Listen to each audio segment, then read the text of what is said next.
सर्वप्रथम सर्वांना जय शिवराय. मित्रांनो, आज आहे 19 जून आणि अवघ्या काही दिवसातच महाराष्ट्रामध्ये पावसाला सुरुवात होणार आहे. खरं तर रात्री 18 जूनला सुद्धा महाराष्ट्रातल्या मराठवाडा विभागामध्ये प्रचंड असं स्वरूपामध्ये रात्री आभाळ आलंय. वाऱ्याचा जोरही प्रचंड वाढलाय.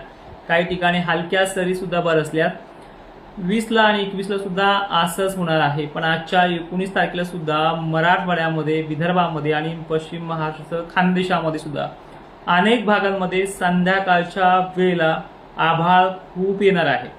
याच्यामध्ये पाऊस विरळ आहे, म्हणजे थेंबत तुटेल अशी कंडिशन आहे. की सध्याच्या 2 दिवस पहिल्यांदा येणारा पाऊस हा अवमेळ करत असतो, म्हणजे 20ला आणि 21ला सुद्धा.